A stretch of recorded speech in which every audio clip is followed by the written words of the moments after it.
মহান রাব্বুল আলামিন তার ইবাদত করার উদ্দেশ্যে মানবজাতিকে সৃষ্টি করেছেন, কিন্তু অকৃতজ্ঞ মানুষগণ আল্লাহর উপাসনা ও ইবাদতকে বাদ দিয়ে পাপাচার ও অনাচারে মগ্ন হয়ে পড়ল। একসময় দুনিয়ায় মারামারি, হানাহানি, পাপাচার ও লুণ্ঠন আরও অনেক খারাপ কাজ বেছে নিয়ে নিজের পরিচয় ভুলে পশুর স্বভাব অবলম্বন করল। মানুষ ও পশুতে তখন আর কোনো পার্থক্য থাকলো না। তৎকালীন আরব দেশে এই পাপগুলো সবচেয়ে বেশি প্রসার লাভ করলো। সারা আরব জাহানে তখন দিনরাত পাপের স্রোত বয়ে চলত। পাপাচারে, অনাচারে, অন্যায়ের অন্ধকারে গোটা আরব দেশ তখন ডুবে গিয়েছিল।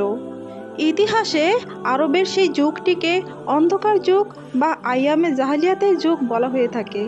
মহান রাব্বুল আলামিন সর্বপ্রথম সৃষ্টি করেছিলেন হজরত মুহাম্মদ সাল্লাল্লাহু আলাইহি সাল্লামের নূর।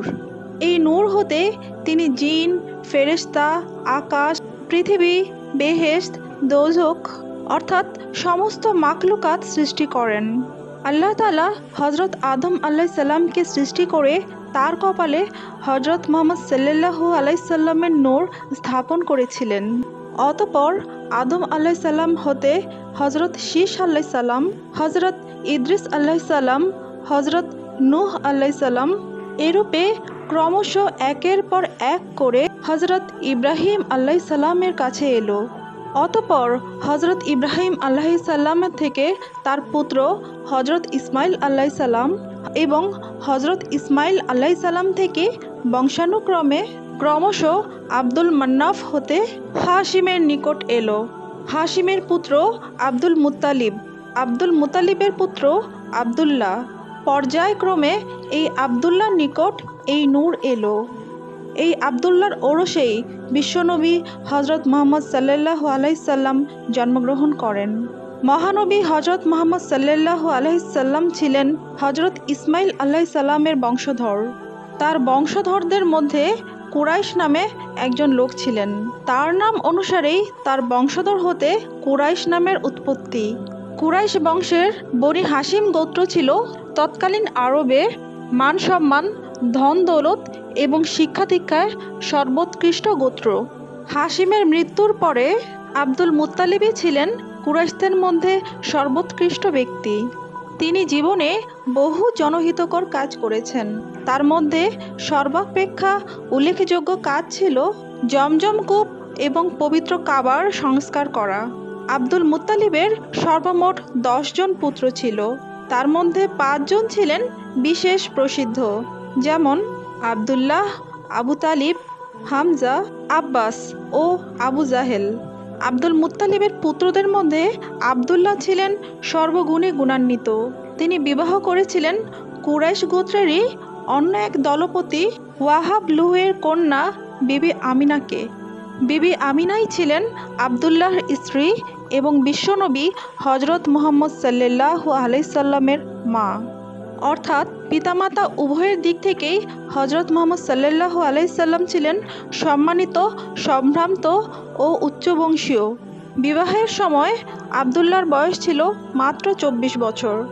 বিবাহের কয়েক মাস পরেই আব্দুল মুত্তালিব কয়েকজন বণিকের সাথে আব্দুল্লাহকে ব্যবসায়ের জন্য সিরিয়ায় পাঠালেন। তখন তার স্ত্রী বিবি আমিনা 6 মাসের গর্ভবতী ছিলেন। পয়গম্বরের পিতা হওয়া মহা সৌভাগ্যের কথা, কিন্তু পুত্রের মুখ দেখার সৌভাগ্য তার হলো না। সিরিয়াতে বাণিজ্য করতে গিয়ে ফিরে আসার সময় পথে তিনি অসুস্থ হয়ে মদিনাতে এক আত্মীয়র বাসায় অবস্থান গ্রহণ করলেন এবং সেখানেই তিনি পরলোক গমন করেন। স্বামীর মৃত্যুতে বিবি আমিনা এবং পুত্রের মৃত্যুতে বাবা আব্দুল মুত্তালিবের হৃদয় একেবারেই ভেঙে গেল। তারা অত্যন্ত শোকার্ত হয়ে পড়লেন। মুহাম্মদ সাল্লাল্লাহু আলাইহি সাল্লাম পৃথিবীতে আবির্ভাবের পূর্বে বহু সুলক্ষণ প্রকাশ পেয়েছিল। একদিন তার মা বিবি আমিনা স্বপ্নে দেখেন যে তার গর্ভের সন্তান মানবজাতির সর্দার হবে।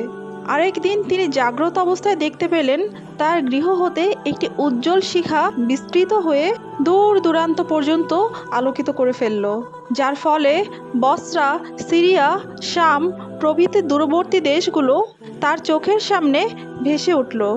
ক্রমেই তার গর্ভের সময় পূর্ণ হয়ে এলো।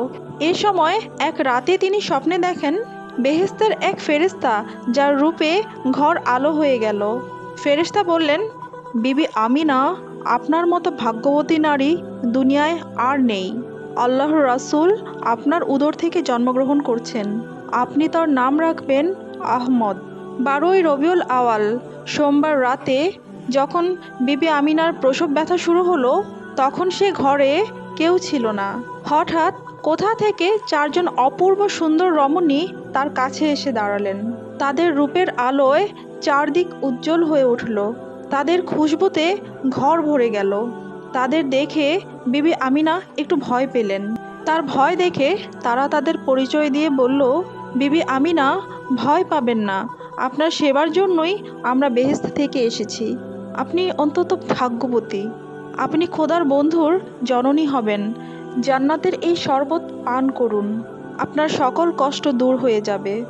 বিবি আমিনা অবাক হয়ে শরবত পান করলেন। তার শরীর জুড়িয়ে গেল, মন আনন্দে বিভোর হয়ে গেল। কোনো ভয় চিন্তা কিছুই রইল না আর।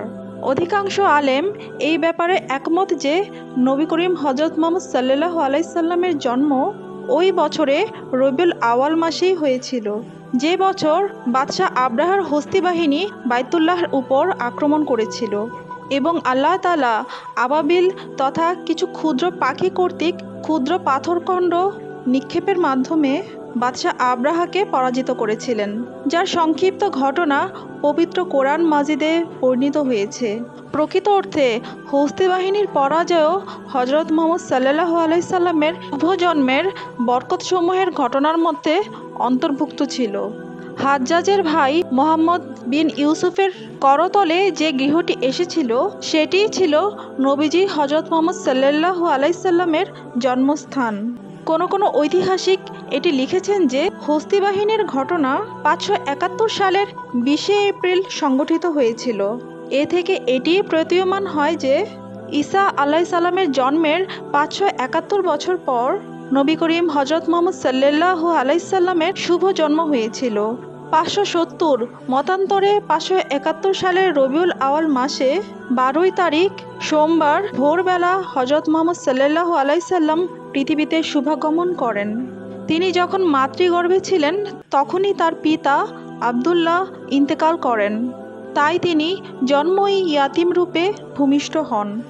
বিবি আমিনা এক সোনার চাঁদ শিশু কোলে পেলেন। চাঁদে কলঙ্ক আছে, ফুলে পতঙ্গ থাকে, আয়নায় দাগ পড়ে, কিন্তু এই মহামানব শিশুর অঙ্গে কোনো দোষ স্পর্শ করেনি। পরিষ্কার পরিচ্ছন্ন শিশু, অপূর্ব সুন্দর দৈহিক গঠন, সকল সৌন্দর্যের মূল যে মহান রব্বুল আলামিন। এই শিশু যে তারই বন্ধু, তার নূরের আলোতেই এই শিশুর শরীর গড়া। আল্লাহর বন্ধু রাসূলগণের রাজা দুনিয়াতে এসেই মধুর কণ্ঠে বললেন, লা ইলাহা ইল্লাল্লাহ। শিশুর মুখে এই মধুর স্বর শুনে বিবি আমিনা অবাক হয়ে গেলেন।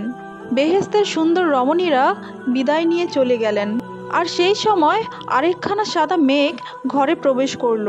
সেই মেঘের মধ্য থেকে কে যেন বললেন, বিবি আমিনা, আপনার নসিব খুব ভালো, তাই এই মহামূল্যবান রত্ন লাভ করলেন। এই শিশু দুনিয়ায় সর্বশেষ এবং সর্বশ্রেষ্ঠ নবী হবেন। সাবধান, অযত্ন করবেন না, আর এর নাম রাখবেন আহমদ। কথা শেষ হওয়ার সঙ্গে সঙ্গেই মেঘ সরে গেল। বিবি আমিনা অবাক হয়ে চেয়ে রইলেন। আল্লাহর বন্ধু সর্বশ্রেষ্ঠ মহামানব দুনিয়াতে এলেন। শয়তানের প্রাণ কেঁপে উঠল। শান্তির আলো চারিদিকে দেখা দিল। দুনিয়ার বুকে একটা মহা তোলপাড় আরম্ভ হলো। পবিত্র কাবা গৃহের মধ্যে যত দেবদেবীর মূর্তি ছিল, সবগুলো আপনা হতেই কাত হয়ে পড়ল। পারস্যের অগ্নিপূজক বাদশাহ নওশেরার রাজধানীতে প্রবল ভূমিকম্প হলো, ফলে তার 14 গম্বুজ বিশিষ্ট সিংহাসনখানা ভেঙে পড়ল। পারস্যের নদীগুলোর পানি হঠাৎ শুকিয়ে গেল। পারস্যের লোকেরা অনেক কাল থেকেই আগুনের পূজা করত। তাদের ছিল আগুনের বিরাট কুণ্ড। সে আগুন দিন রাত জ্বলত, কখনো নিভত না। তাদের হাজার বছর ধরে প্রজ্বলিত অগ্নিকুণ্ডটি সহসাই নিভে গেল। হাজার চেষ্টা করেও তারা সেই অগ্নিকুণ্ডটি আবার জ্বালাতে পারল না। মহানবী হজরত মুহাম্মদ সাল্লাল্লাহু আলাইহি সাল্লাম যখন ভূমিষ্ঠ হলেন, তখন আব্দুল মুত্তালিব বাড়ি ছিলেন না। তিনি তখন কাবা গৃহে বসে বন্ধু বান্ধবদের সাথে গল্পগুজব করছিলেন। নাতির জন্মের সংবাদ শুনে তার বুক আনন্দে নেচে উঠল। তিনি ব্যস্ত হয়ে নাতির মুখ দেখতে ছুটলেন। আতুর ঘরের সামনে এসে তিনি দেখলেন যেন সূর্যের উজ্জ্বল আলোয় সে ঘর ভরে আছে। সেদিকে তাকাতেই তার চোখ ঝলসে গেল। ভয়ে তার বুক কেঁপে উঠল। তবু তিনি গৃহের দিকে এগিয়ে চললেন। হঠাৎ গায়েবী আওয়াজ এলো, সাবধান, আর অগ্রসর হইও না। শিশুকে এখনও তোমার দেখার সময় হয়নি। ফেরেশতা আর পয়গম্বরেরা এখন শিশুকে দেখছেন। তাদের দেখা শেষ না হলে তুমি দেখতে পাবে না। আব্দুল মুত্তালিব অবাক হয়ে থমকে দাঁড়ালেন। সেখানে দাঁড়িয়ে দেখলেন এক আশ্চর্য উজ্জ্বল শিখা সেই ঘর থেকে বের হচ্ছে। সেই আলোতে তিনি সেখান থেকে সিরিয়া আর পারস্য দেশ দুটি বেশ স্পষ্ট দেখতে পেলেন। কি অবাক করা ঘটনা! যে দেশ সেখান থেকে শত শত মাইল দূরে অবস্থিত, সে দেশ তার চোখের সামনে ভেসে উঠল। যখন সেই আলো সরে গেল তখন আব্দুল মুত্তালিব সেই সুতিকা ঘরে গেলেন। শিশু মহানবীর চাঁদ মুখ দেখে তার বুক খুশিতে ভরে গেল। শিশু মোহাম্মদ সাল্লাল্লাহু আলাইহি সাল্লামের পিতা আব্দুল মুত্তালিবের সর্বকনিষ্ঠ এবং সর্বপ্রিয় পুত্র ছিলেন। তাই তার মৃত পুত্রের সদ্য ভূমিষ্ঠ হওয়া পুত্র হজরত মোহাম্মদ সাল্লাল্লাহু আলাইহি সাল্লামের প্রতি দাদা আব্দুল মুত্তালিবের টান একটু বেশি অনুভূত হলো। তিনি তার নাতির জন্মে এত বেশি খুশি হলেন যে গোলাম তার নাতির জন্মের সংবাদ দিয়েছিল, সেই গোলামকে তিনি দাসত্ব থেকে মুক্তি দিলেন। তিনি গরিব দুঃখীদের দান খয়রাত করতে লাগলেন। গরিব দুঃখীদের মাঝে কয়েকটি উট বিলিয়ে দিলেন। আত্মীয় স্বজন, পাড়া প্রতিবেশী সকলেই এই শিশুর জন্য ভীষণ আনন্দিত হলেন।